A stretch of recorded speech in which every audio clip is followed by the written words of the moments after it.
Hello, 8th grade Grizzlies. This is Miss Brown, and this is going to be a part 1 of your review for your chemistry part 2 test.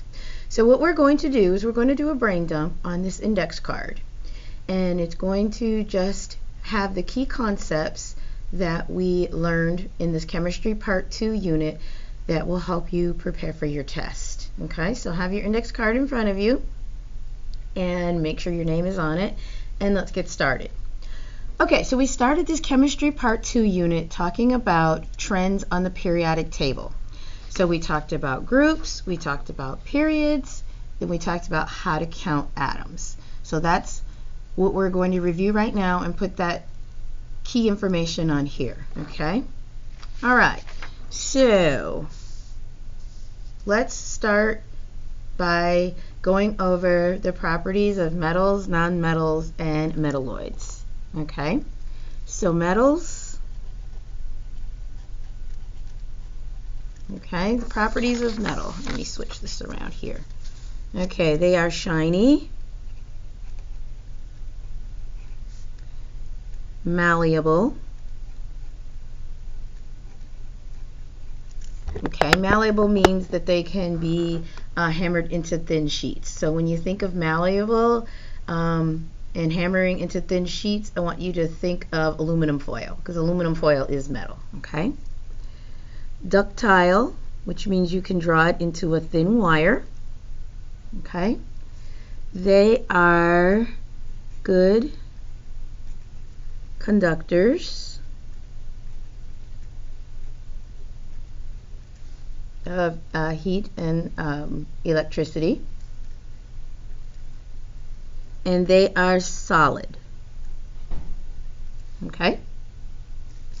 Nonmetals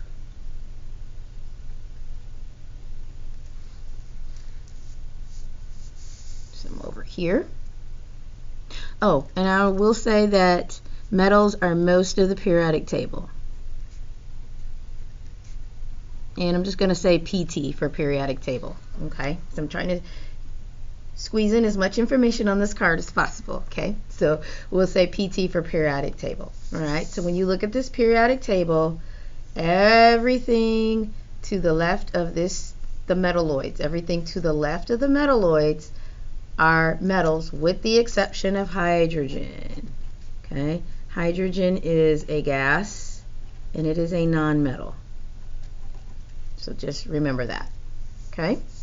All right, on to nonmetals. Your nonmetals are the left of the periodic table, or sorry, right. To the right of the periodic table. And let me go back here to metals real quick, and I'm going to put left, okay? So nonmetals, they are opposite of metal. So they are dull, brittle. They are poor conductors.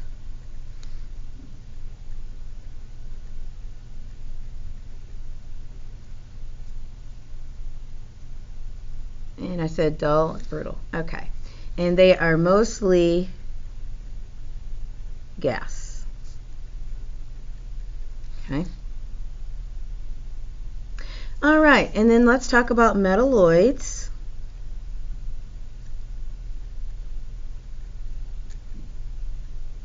Okay, and they just have both non-metal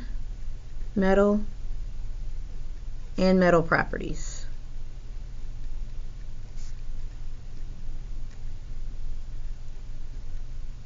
Okay, and remember your metalloids are on the staircase here. All right. Okay, moving on. We also talked about periods.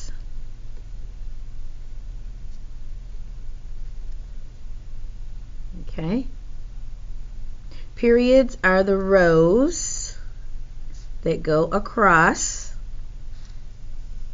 and they tell you the number of energy levels, and there are 7 total.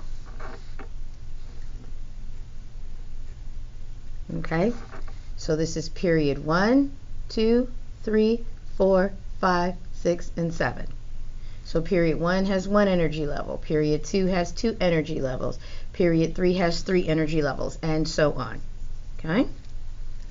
The groups, those are the columns. They go up and down. Okay? So these are the up and down.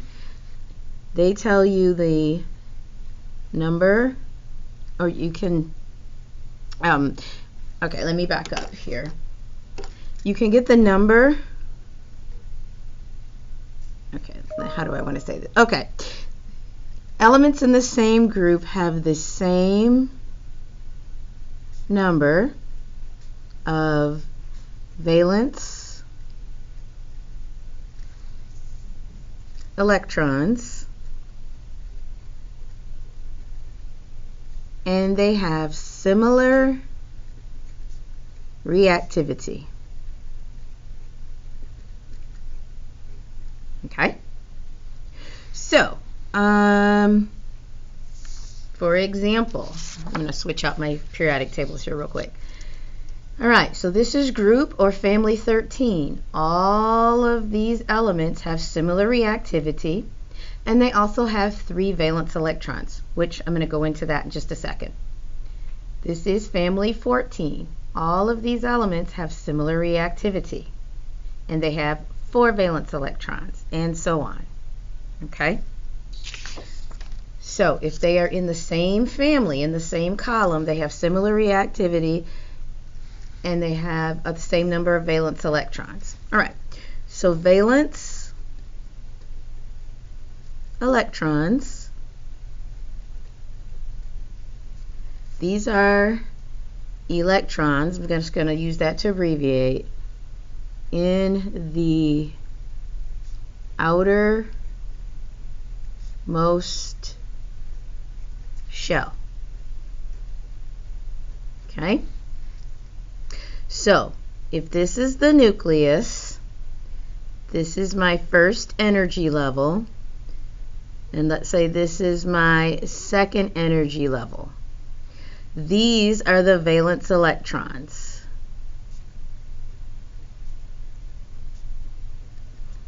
This is a valence electron, and this is a valence electron.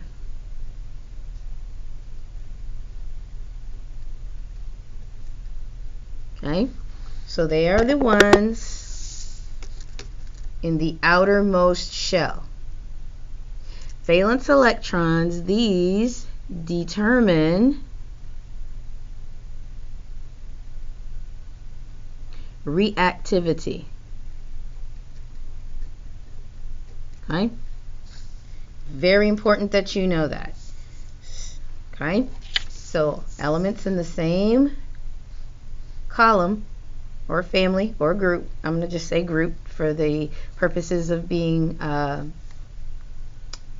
using the same term. In the same group, it's the valence electrons that determine the reactivity, and those are the ones on the outer shell. So make sure you label that, because there's a lot of reactivity questions on your test, and you are going to need to know that it's the valence electrons that determine the reactivity. Okay, and in the second part of the video, I will go into more detail about which ones are more reactive and so on. Okay? All right, flip your card over.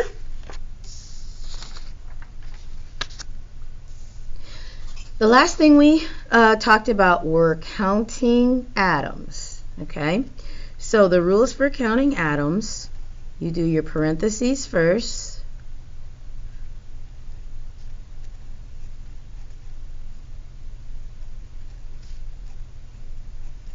Okay, and then you do your coefficient.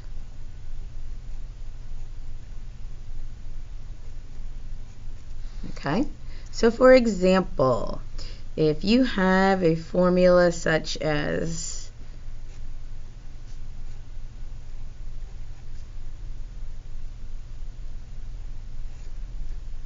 okay, and let's throw a coefficient in front. All right, what I do, you don't have to do this, is if you draw lines in front of all your capital letters. Okay, so you want to do your parentheses first. So the 4 is multiplied by the 3, and if there's no subscript, it's a 1. Okay, so I'm going to rewrite my formula. So I have 4 sulfur, 12 oxygen, and then I have my aluminum, and then I have my my coefficient. Then your coefficient is multiplied by each subscript. So my total aluminum would be 2 times 3, which would be 6. My total sulfur would be 4 times 2, which is 8.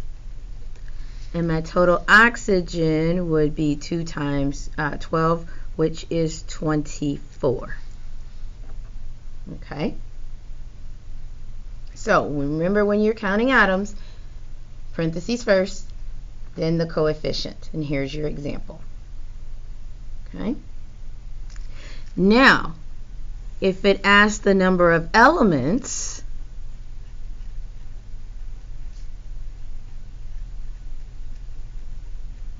for the number of elements, you count the capital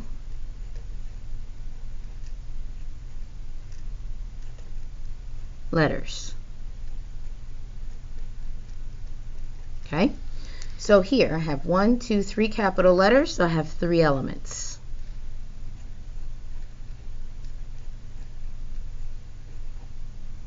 Okay, if I want to know the number of elements here, I count my capital letters. 1, 2, 3, 4. 4 elements. Now if I want to know the total number of atoms, I have 1 sodium, 1 hydrogen, 1 carbon, so that's 3 atoms, and 3, it has 6 total atoms. But I'll go into that in the second part of the video because I kind of went over it here. Okay? All right, ladies and gentlemen, make sure you have all this information written on your index card. Make sure your name is on it, and you do need to turn it in to your teacher.